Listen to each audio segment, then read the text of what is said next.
Stephen, do Andrew, you fancy spending a quiet night inside number 9? for the last time for this series, yes, I do.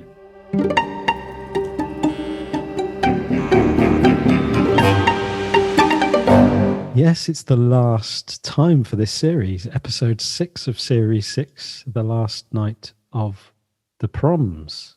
We're returning to this one after we did the immediate reaction episode, which I still remember. It's etched on my brain as a speechless moment of what have we just seen. How do we talk about that? And so we've had an opportunity to spend a bit more time, rewatching it, and now I think we know exactly what goes on in that episode. Having seen it twice more, I still feel like, what just happened there? I don't know. Yes, me too. It was an episode that certainly divided opinion, and I think has done ever since. Interestingly, I went into the YouTube comments to kind of pull out some of the conversations that were going on, and a lot of it's missing. Really? I don't know if I don't know if the original posters had changed their minds or gone back and removed what they said originally. But there was a lot of passion that came out straight away. And what I think was weird about the amount of passion that came out was that it did feel a bit like a both sides episode. Like we've seen episodes that have kind of touched on like wider social themes before. We've like Last Gasp, and fame, and kind of the trappings of fame and the greed around fame. We had the witch trials, which certainly felt like they had a bit of a societal reflection in there as well. But we haven't really had an episode that's really gone all out on an issue like this, especially one that's still really fresh and is still ripping people apart as we speak. So it's a bit of a departure and a bit new, and I guess it's all still quite raw for people, hence why. But it felt like no one came out of this episode well. And to be honest with you, I thought with the way that debate has become and the way that like the polarization of the way people feel about things like this has gone, it didn't really matter how you came out of it as long as the other side came out worse. But apparently that's not the case. Yeah. I mean, it definitely, and you could see that in the reactions. It was really interesting that actually people read it totally differently depending on either their position or the lens with which they saw it. And I don't think it wasn't a my side comes out worse across the board, although there was certainly a few people who you saw that reaction of like, this is complete, they're I can't believe that they've gone down in my estimation, like they're in this, like they're aligned to this view or whatever. And actually I think going back and rewatching it, I feel like although obviously there are lots of references to Brexit and it's based around this kind of nationalistic or what could be perceived as this nationalistic pageantry, I think it's examining something more than that. I think that's just the surface of this episode, and they are not really making a comment either way.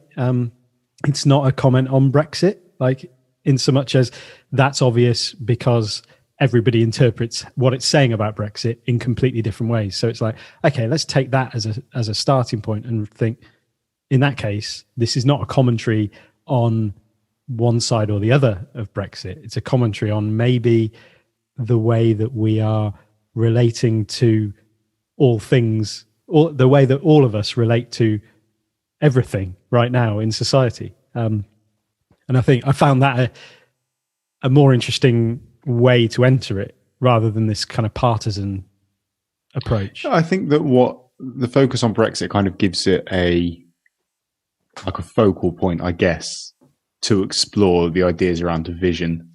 Yeah. That aren't just around Brexit. I don't think that that's the case. I think you're right, there is something deeper going on. And I think that the overarching message, well, there's kind of two things running. There's the uncomfortable household storyline that we've seen before in like Nana's Party. We've had that episode with an uncomfortable family event where 3 generations. People are pinging off of each other, and it's your standard farcical family get together. Mm-hmm. But then there's that has the Brexit undertones and things going on. But then you've got the Jesus storyline, and it feels a bit like, imagine, and the kind of with Jerusalem playing at the end. Imagine if Jesus did come again, as Jerusalem says he would, and came to England, and actually this is what would be done to him. That's what this episode feels like. Yeah, it's a really powerful thing about like basing that on the kind of, and I guess that's what one of the themes is, almost like the obliviousness to what is actually in front of you, or like not, or everything being seen through a lens that is not quite what is right, what is true, what is real. I don't know. It's, and interestingly, because I was just doing a bit of reading around the Jerusalem stuff, which I don't know how accurate the kind of sources are, but they're talking about the fact that the myth of Christ having come to England was created after William Blake's death. So he didn't know about that. But there was a myth about Joseph of Arimathea coming. So I think he was around. He was a part of, like, I think he buried Jesus in a different tomb or something. But there's like myths around him coming to Glastonbury, and so it's that sort of area, Somerset area, and that makes sense with him being called Yusuf as well, which is although the kind of stuff that he's doing is Christ-like. I think that's the Jerusalem link, or the Jerusalem is apparently, it might not be because there's a lot of conflicting information around it, but is more about, did those feet in ancient times? It's about Joseph of Arimathea rather than Christ himself. And there's sort of really interesting things about just around what Jerusalem means and the intention of Blake, and like what the dark satanic mills are. Was he referring to the Industrial Revolution, or was he referring to churches? Because he saw the kind of institution of church as quite a dark thing, a negative thing, and that kind of stuff. So, I mean, there's a whole rabbit hole to go and enjoy if you want to sort of get into that. But I think on the rewatches, it's like, actually it's almost not really in doubt that this figure is a symbolic figure of he's not just a refugee from the detention center. I don't think. I don't think that's the intention. I think the sort of the dodgy way that they try and explain away things. Yeah, it's not satisfactory. It's not satisfactory at all. No, when it's like he brews in those bottles, which is why they still have enough alcohol content in the water in them to make a an older child quite ill. And that food being in your chest freezer does not suddenly put it on your table. It's got to beautifully be presented. Is he from Ocado? And I think the other thing is that there's the very real divide in that family that comes from Brexit. Yet both sides of that debate treat Jesus pretty much in the same way. really. I mean, there is a slight. I can see where people are coming from when they say that actually the jingoistic nationalist side of the family are actually probably slightly nicer to him. But it's their dad that stabs him. And then Brian proceeding to stick the knife in afterwards. It didn't really matter. It's the fact that we now have this society that is ripped apart to the extent where it doesn't matter on which side of things you would fall on. Yeah. Jesus is getting treated terribly. Yeah. Yes, and it's an interesting reflection on just the idea of what unites people. Because, like, I think that the scene at the end where singing "Auld Lang Syne" and Brian is singing it, and when he obviously goes to hold what's her name's hand, Penny's hand, and I mean, yeah, there's a whole issue around Penny of like, you were the one, you invited him in, like that was you tapped on the window, you beckoned him, like you made him come in, like, so that the whole line about like he's an intruder in the house, like, no, Penny is responsible for inviting this guy in. But yeah, that the kind of the idea of we're united when we have a common enemy. And so that sense, you know, you hear it quite a lot, like actually the only way that we could have peace on earth from some perspective is if we had a alien enemy that we could all unite around defeating. Like, actually our sense of identity, our sense of that fight that we have within us is defined by an enemy, and when we have that united with other people, then that Auld Lang Syne thing, together, old acquaintances come back together around the brutal, horrific. Yeah, they have that now. You're taking music as one of your A-levels, aren't you, Ollie? What? Your Uncle Mick asked you a question. You still studying music? Music tech. Oh, right, on the computers and such. Very wise. That's the future, isn't it? Not really. It's more like the present. Give me vinyl any day. Music is analog. Needs a range of frequencies. You lose so much compressing it into one of those little boxes. Little boxes. iPods, whatever. Shut up, Dad. No one cares. Wanker. No, I'm with you, Brian. Sometimes the old ways are the best. Well, that's something we can both agree on, at least.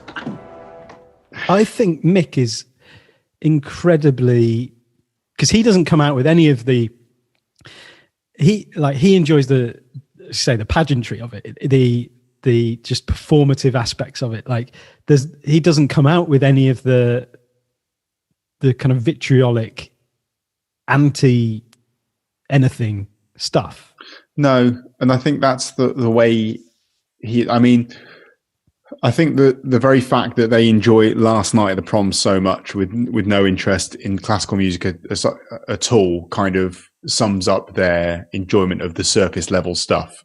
That's not for your hardcore Proms fans, is it? The Last Night is the populist.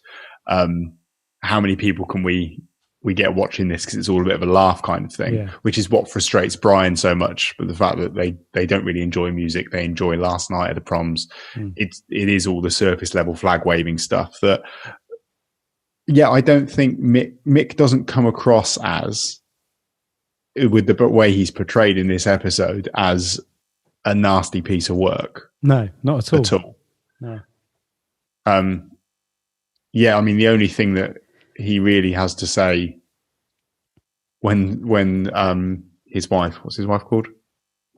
Dawn.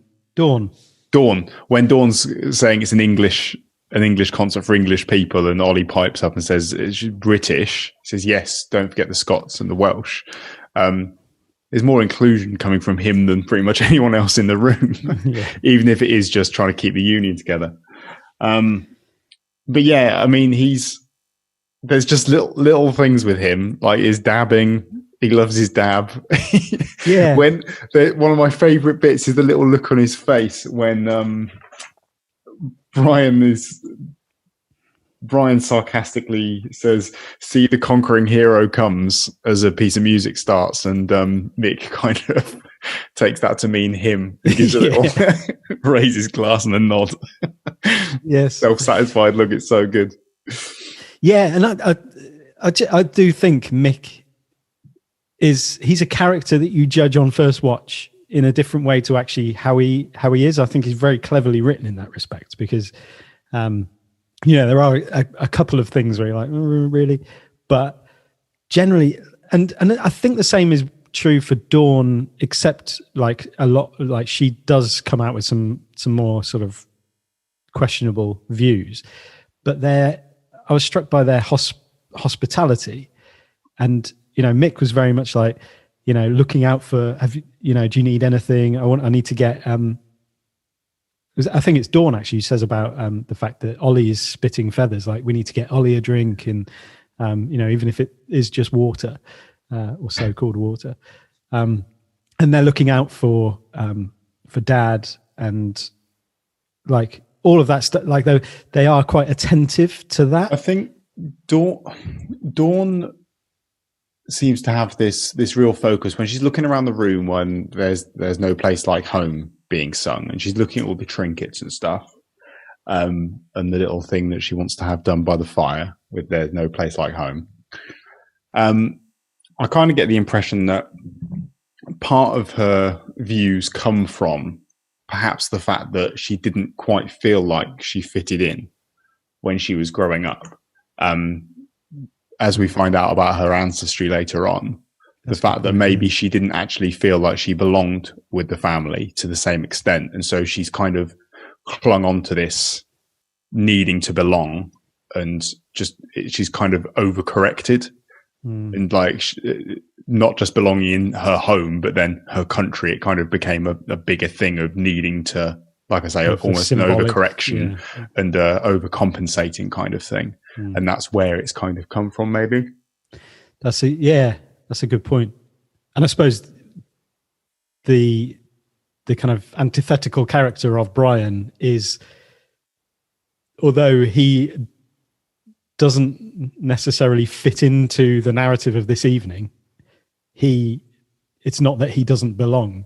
It's that the unbelonging actually probably belongs more to Mick and Dawn than it does to Brian, who's got that. He's above them. Like, he's put himself into this position of superiority. Well, he describes them as the cuckoos, doesn't he? The cuckoos in the nest who have been, who don't deserve to be there. And actually it's his home and his castle, and they're the ones that don't belong. And from that point of view, he is the worst of all, really. He's claiming he has the superiority because they're not the English ones. Yeah. And that, I suppose, is highlighted again when there is that brief conversation about Brexit, where Dawn says, "Get over it, like we won," or whatever it is.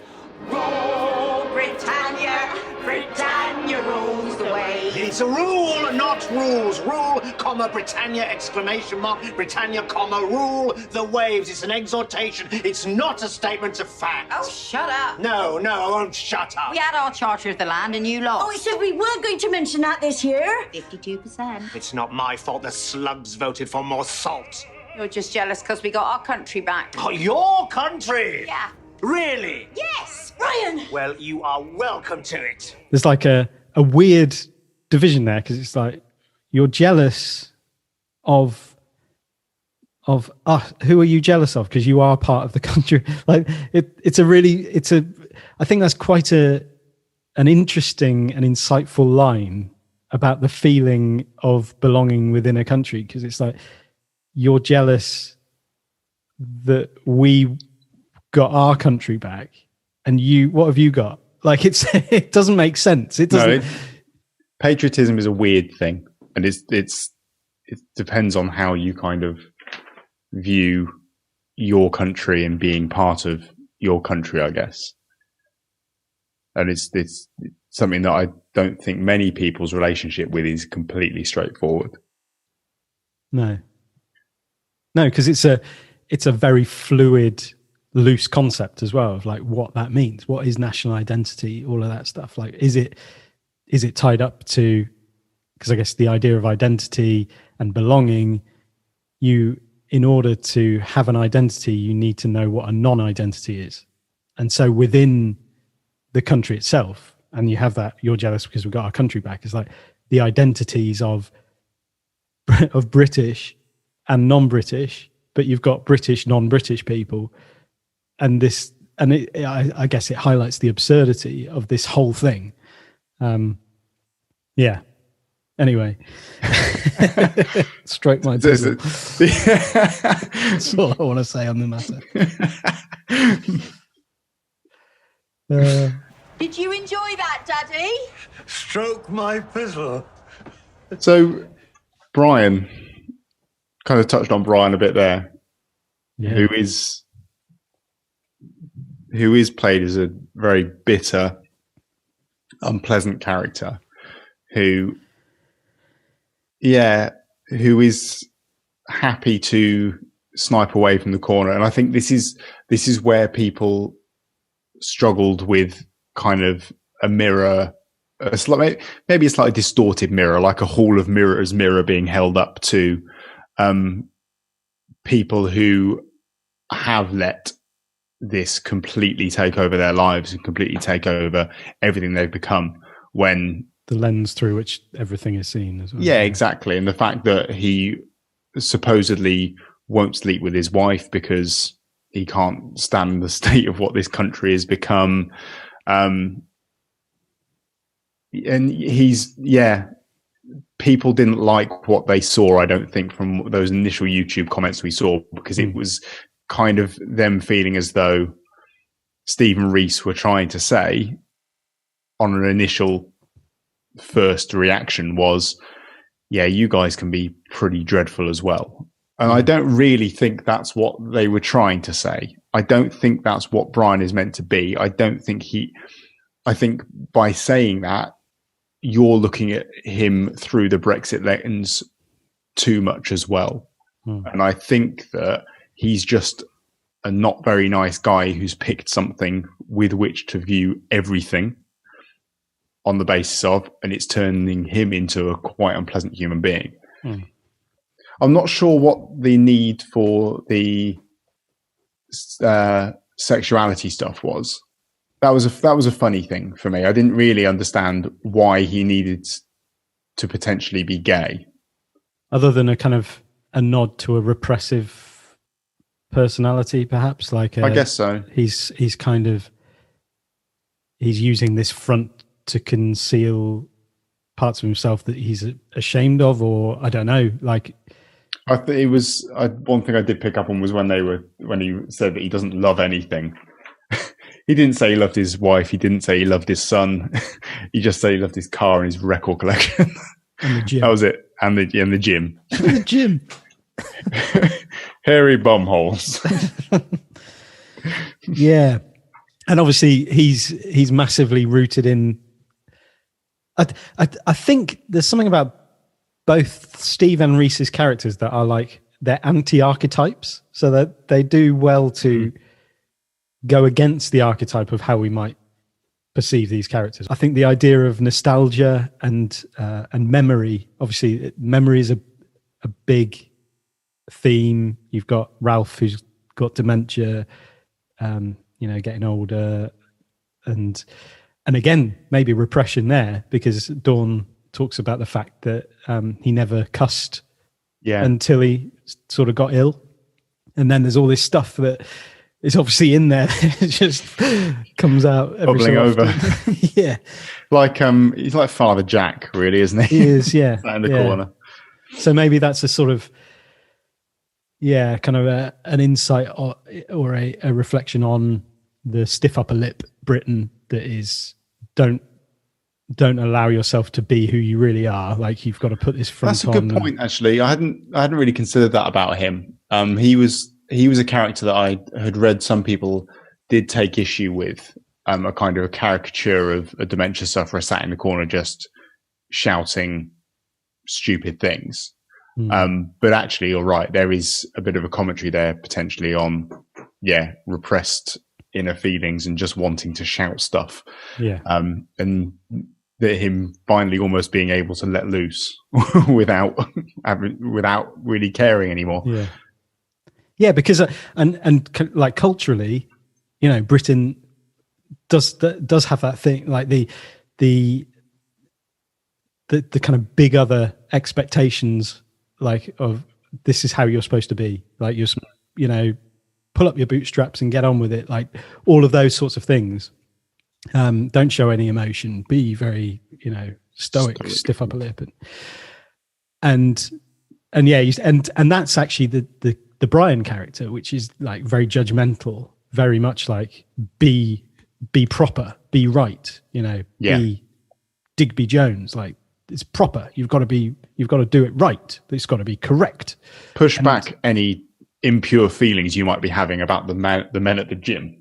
You can't be having those. That's not proper. Okay, yeah. And so all of this gets like squeezed into these weird things that then manifest in I guess excess. You know, there is excess on all sides here. So you've got the excess of the drinking. So like Brian channels all of his pent up like stuff into drinking wine, constantly pouring wine.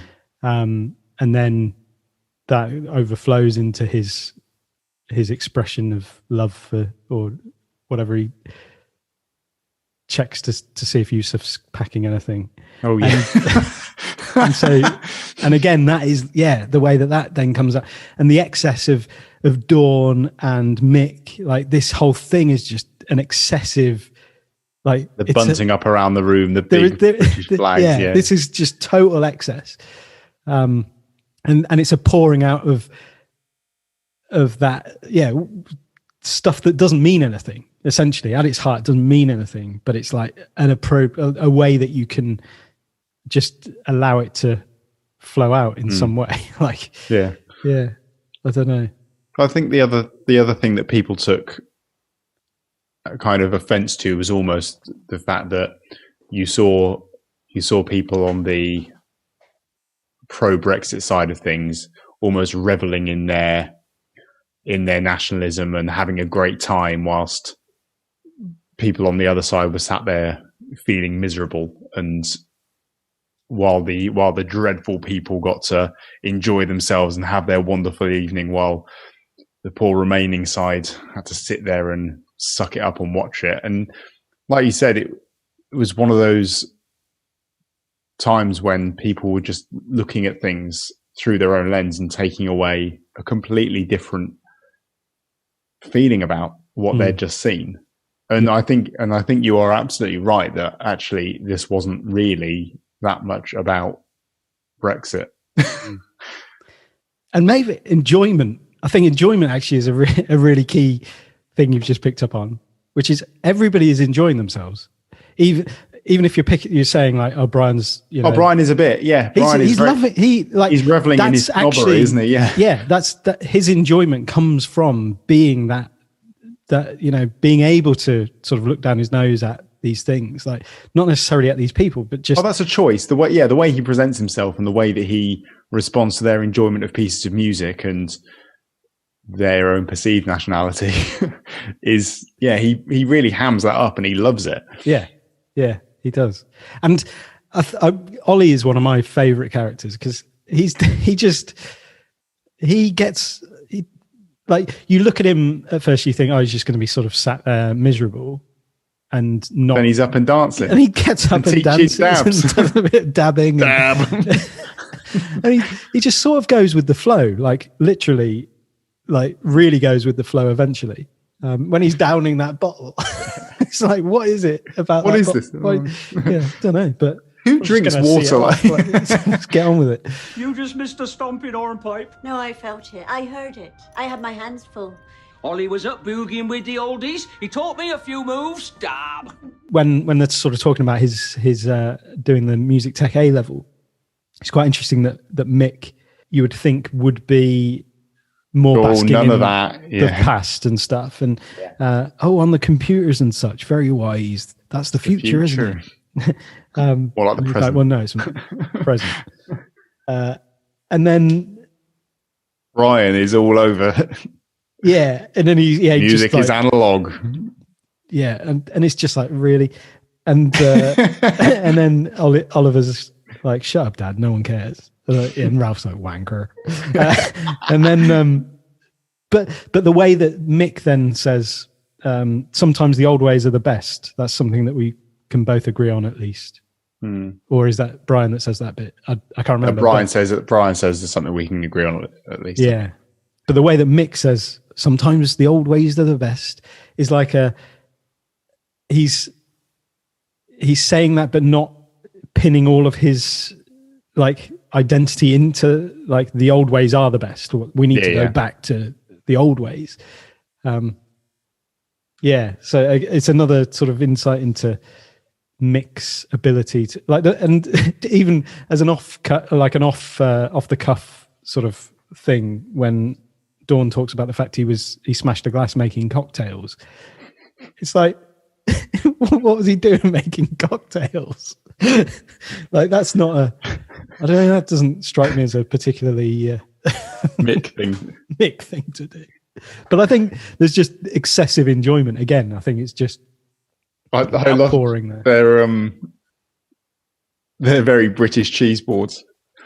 He revels in listing every British cheese that was on there.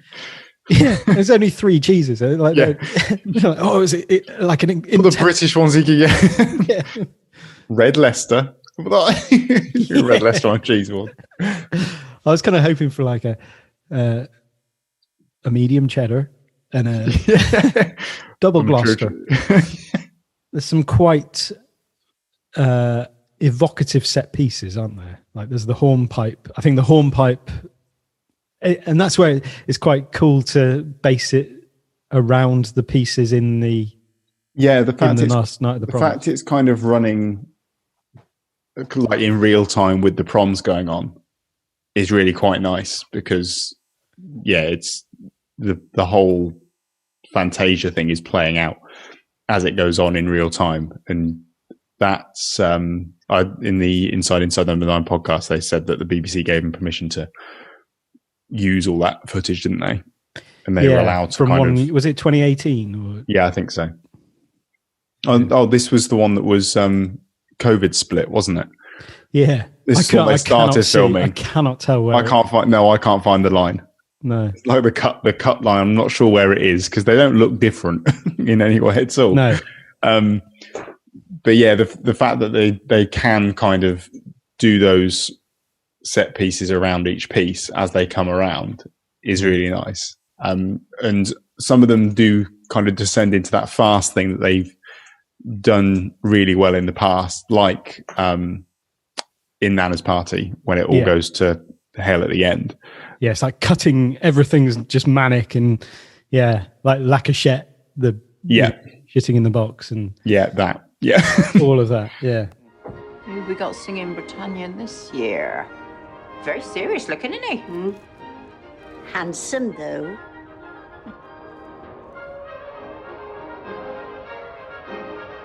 He's got a look at George Bush about him.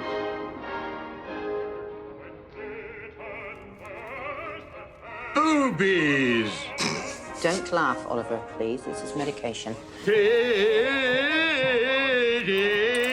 jugs. For his diagnosis, I never once heard him say a cuss word. Now, like living with Sir James. Yeah, and the hornpipe scene is one of those where you're just like, what is happening here? Like, what is happening here? This is escalated fast, and which is brought to a brilliant close by the line. That's why they call it the poop deck. It's like, is it? I don't know. What's just happened to prompt that? It's just a fantastic, like, just Mick shit himself. Put that in there. And that's what they call it, the poop deck. Yeah, I love it, and the recovery, the way that they're all sort of like, "Wow, brilliant!" It's almost like they've just, something has just happened, like some performance or some. It's almost like they're watching sport or engaged in like something really, I guess, again, or excessive and enjoyable. Or whatever Penny's up to in the other room. Exactly. Yeah. That was a weird choice as well. Penny essentially sexually assaulting someone that she's invited into the house was quite the what happened there? I know, and it's moments like that where you're like, what? Yeah, that was one of the what is happening? What does that mean? Yeah, what's going on? Like, and again, I suppose in the same way that you talk about like the necessity of Brian's sexuality. I think being significant. But you've spoken about that, and I guess it's kind of a similar thing here in that she's repressing the marriage problems. And she's very much it's not something that she'd talk to anyone about, the fact that her and Brian haven't been having sex, and suddenly this stranger comes along and she kind of lets it all spill out, but then goes way too far. It's the excess. Again, but excess. Yet still quite the choice of event. Definitely. Yeah, maybe that's why they call it the poop deck. Don't explain that any further at all. Yeah, and then that's like really nicely, and which I'm guessing is true of the last night of the proms, like juxtaposed into that No Place Like Home scene. Mm-hmm. I don't know if that is the next bit. I've never actually. So it says that they kind of told us, didn't they, that it was the Fantasia is a story about a sailor going out to sea, feeling homesick. One of his comrades dies. It's all a story of a sailor out at sea, isn't it? Yeah, and it's interesting that. So that's a scene where Dawn and Ralph, or Dawn is very aware. She's looking at the like pictures of the family and stuff like that, and holds Ralph's hand. It almost feels like there's the foreboding loss. There's a real connection that almost gives an impression of like you're transcending those surface level identity things, and it's like, no, this is about family. This is about connection between people, rather than these things that we've got, these flags on the surface, all of these things that are up there. Like, this is a moment where we go deeper into a real thing. And I think that's what, when I kind of, I think that's what this episode is to some degree, is the dive into something beyond the way that we read it on the surface, the way that we come to it and write it off in the immediacy. Like, I think the reactions afterwards straight away, it's like, I know exactly what that was about. And it's like, no, there's a deeper part of an onion here to get into. Or to if you want to, like, it's, I don't know. I think the fact that it turning out that Ralph isn't her dad, and yet her reaction to that is very much the fact that, well, that doesn't matter. This is my family. That doesn't matter. Not just because she wants to keep the house, which seems to be Brian's main motivation out of this. Yeah. Exactly. Yeah, and that's it's moments like that are the key, where it's humans, and that's the thing, isn't it? Is that it's Dawn? Dawn may not be the actual daughter, but Brian is treating her as an invader that's entering his home, that she has no right to be in because it's his, and she should leave. Her and Mick should leave because this is not their house to be in. And that reveals some things about his attitudes. But you're right. The family stuff here is it's a real juxtaposition between his political beliefs and his beliefs around family and acceptance of family. That's quite interesting. And materialistic values. Very much so. Far more than you would expect him to be. Yeah. Well, everything is very much. I love my car. I love my records. Yeah. This house is now ours. That's who he is. That's why they call it the poop deck. Is it? I've got no idea.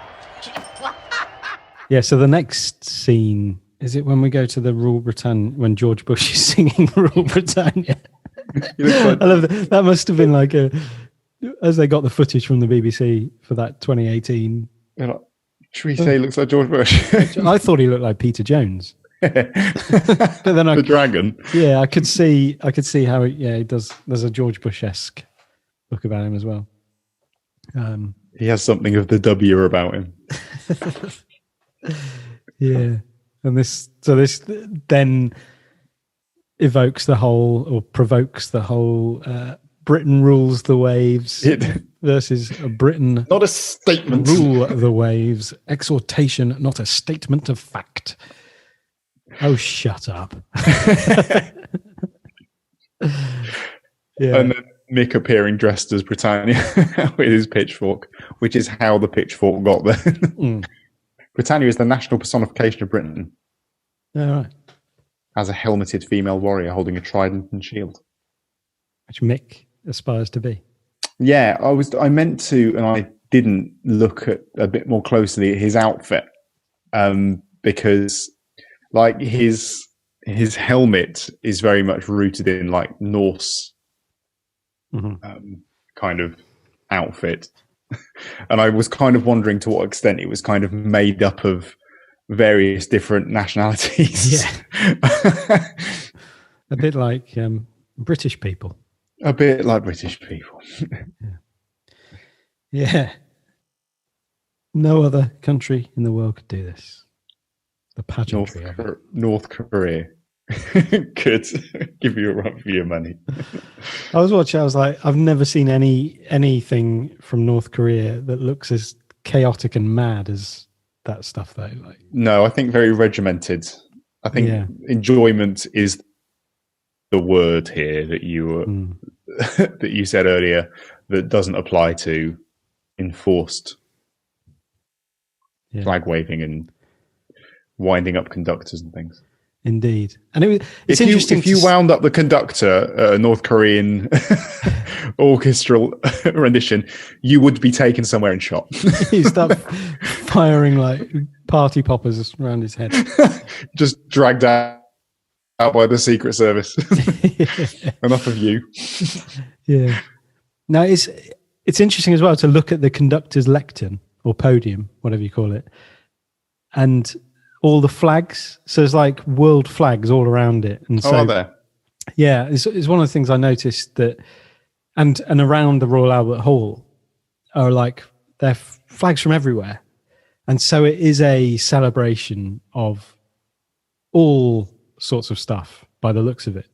So it's not, and all kinds of, backgrounds and places and everything. I know that this year, or was it the one just gone, I was reading something about the fact that they did a version of Jerusalem that was apparently less traditional and less focused on the patriotic bent. And it was a solo for, I believe, a South African female singer. Because I think you're right. I think it is supposed to be a celebration of more than just Britain. Yeah, and they talk about it's like it's watched all around the world, and it's like like it's so again it's all again that's subjective, and that there are conversations to be had, obviously, about sort of the content of some of these things and like what it means within the context of certain historical moments. And the way that British culture has been shared around the world, and the reason that it is so pervasive. And people do watch it and tune in and enjoy those kinds of things around the world is because we've kind of made our mark around the globe in mixed ways, shall we say. Generous word for it, yeah. Thanks. Thought it might be fun to do a DNA test for you. Mick got us the swab. Remember when I said I wanted to count your teeth because it would come up on the pub quiz? I managed to get a sneaky little cotton bud in there. So we sent it away to the labs in America. They don't claim to have 100% accuracy. You're 62% German, Fräulein Schmidt. And then Dawn gets her birthday present. Remember when I said I wanted to count your teeth because it would come up in the pub? So what would come up in the pub quiz? The number of teeth Dawn has? Or like... People in general, because there are easier ways of finding out. Easier ways. Should we Google it, Mick? Should we... No. I'm going to stick a probe in Dawn's mouth.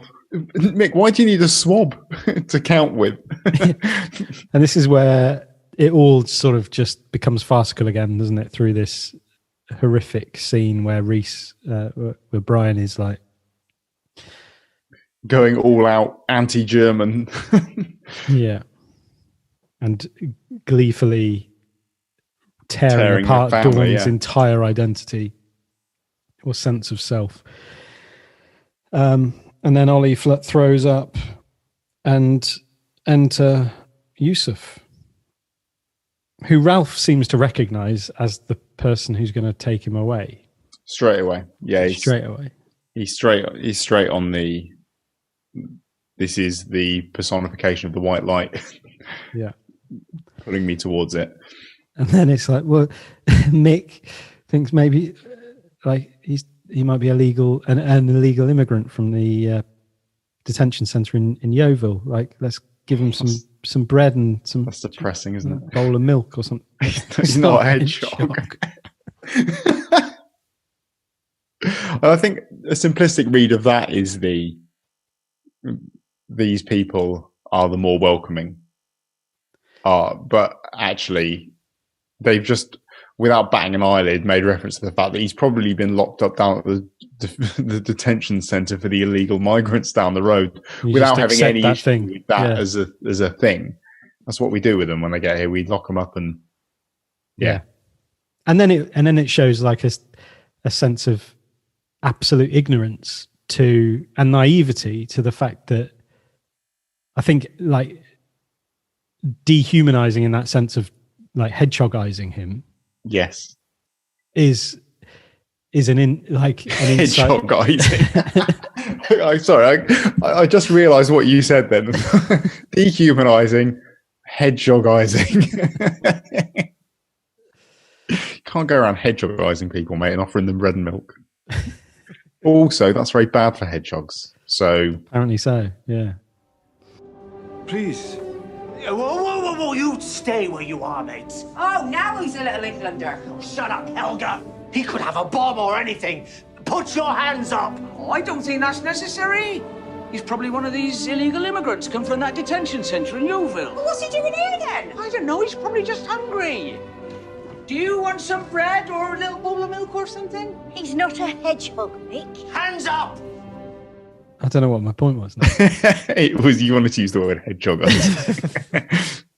No, the ignorance and the fact that he is being treated as less than human is very revealing in itself. Yeah, but in a kind of innocent, ignorant sense. Yeah, because it's like actually there's a lack of confrontation with truth here. Like your life is there's a kind of a wall or a picture in your head of what it means, who the people in that refugee immigration center they look like this guy. They're not humans. They're hedgehogs essentially. Like it's that, and that is like I think so many of us are like fall into that trap of the dehumanization and of the categorization of people as needy or people as like, and you no, people are people, like people are people. And Brian reveals his kind of repressed true colours at this point with the way that he treats an unfamiliar person in the house. And immediately starts suggesting that they have a bomb on them. Yeah. That he's quite keen to find out whether it's there or not with a thorough pat down. Yeah, in places where bombs aren't normally concealed. Well, that's usually where you conceal a cucumber wrapped in foil before you go through a metal detector, isn't it? It is indeed. Sorry, for any of you who don't realise Spinal Tap. It's not a reference to how I try and smuggle you say vegetables through customs. What is happening? When I came through earlier, all this food had been eaten. Yeah, the dog must have climbed up on a chair or something, and now... It's a miracle. Do you think he could be from Ocado? Does Penny realise at this point where so she's denied him 3 times. So the stigmata started happening, hasn't it, in the lounge during the pat down? Yeah. And Ollie picks up on the fact his hands are bleeding, and he's holding them out. We haven't seen at any point why that bleeding has started happening. They say something later about broken glass, I think, but we don't see that at all, do we? No. I mean, he is. I guess they've linked that together in the fact that he was hiding under the table at one point, and the cocktails were made there. But for holes in the middle of each hand. Yeah, then Dawn has Penny has a realization of denying him 3 times when she keeps saying she doesn't recognize him, she doesn't know who he is. That was also another thing at the beginning when she first invited him in. And I don't know whether we were given a bit of subconscious racism on Penny's part when she's saying, "I saw you earlier, didn't I? I gave you some money." Whether it's just a case of she gave some other guy on the street some money earlier, and she's just saying, "All these guys look the same," because he looks very confused and has no idea what she's talking about when she says that she gave him £2 earlier on. She saw him outside or if it's farm foods. The idea of like seeing the Christ figure in the person who's in need, or yeah, maybe. And then Penny says, "Forgive them, Father, for they know not what they do," which is actually a line that Jesus says when he's on the cross. But this is the moment at which Brian sticks the knife in. Is this a jealousy thing? Well, this is where I just had a sort of thought, like in reference to the kind of repression and that kind of stuff of like the kind of the idea of the father figure, like Brian being confronted with something that he's realized or it doesn't want to see.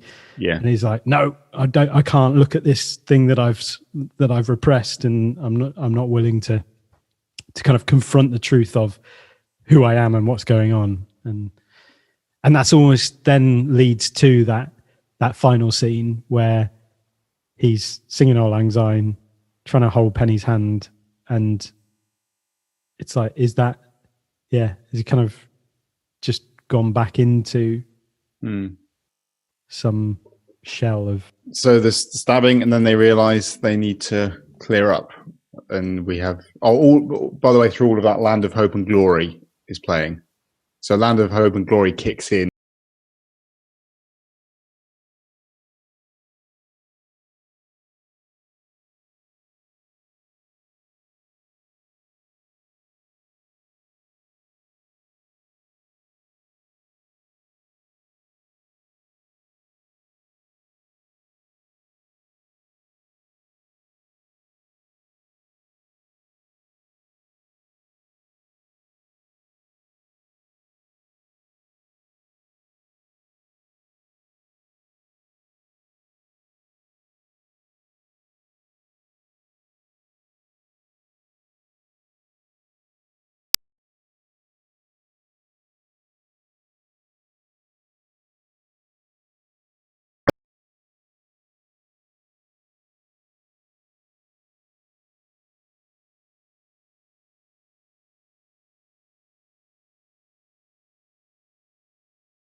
prickles sort of, just sort of scattered around you there.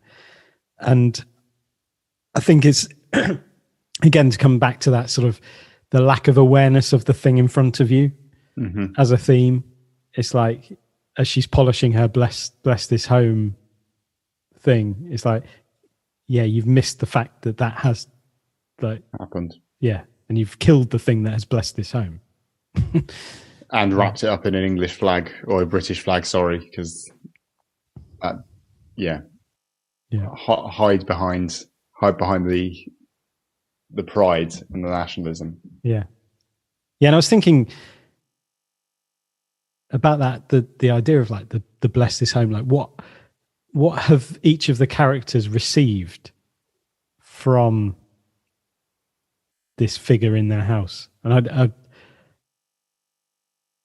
I feel like Penny has, and that the moment at the end where she sort of embraces him, or he embraces her, there's an almost a strength that Penny has received, and the fact that she takes her hand away from Brian when he reaches out, it's kind of like she also received an orgasm. She did. She had a good evening. She had a good evening. She did very well out of this episode. Yeah, 2 blessings. And did Brian get an opportunity just to let loose for a brief moment? Yeah. With a letter opener or a mini knife or whatever it was. Was that what he got? The ability to just sort of unload for a second? Maybe. And maybe it's going to be the fact that Penny has that strength that is going to then enable them to sort whatever they're going through out. Or allow him an out now. Because if she's willing to now say, no, I know, yeah, off you go. He can go and be more himself. He can go and be what he wants, whatever he wants to be. Yeah. Or just be, himself. Dawn, I guess, gets a sense that she's almost has a family that she's chosen to have a connection with rather than there being a natural connection. And that's more real. She knows that while she may have lost kind of a biological link, she knows that what she's been through with her dad is far more real than not connected by some sense of blood or or obligation almost to look after him. And she'll stick around and she'll keep doing that not because she wants the house, which is what Brian is kind of suggesting, but because she knows it's the right thing to do.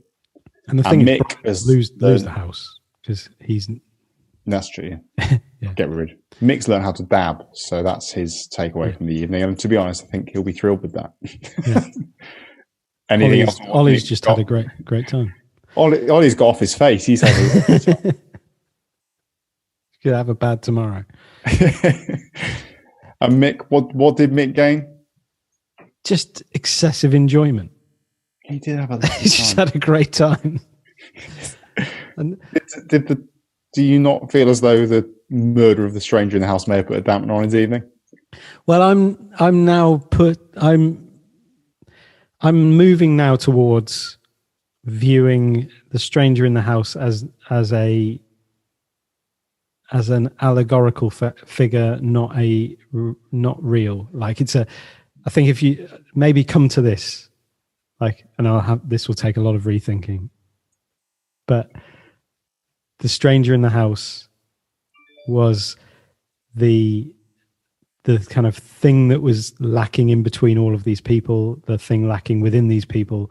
It was bringing something to all of this whole situation, to all of these relationships, to like everything. Like Yusuf represents something that may not have been real, or no, he is something not real that represents something that is real. The real stranger in the house was the friends we made along the way. I don't know. This one is definitely one that's a reunion at some point. I get scared going into it every time, though. It's really controversial. I'm still not sure how much I enjoyed it. No.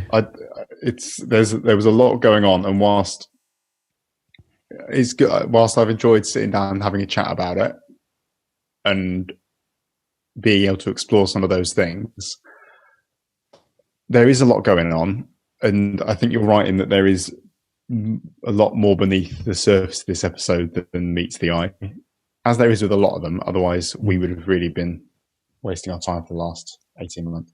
Yeah. I can appreciate it, but I don't know if I've enjoyed it. Yeah, I'd agree.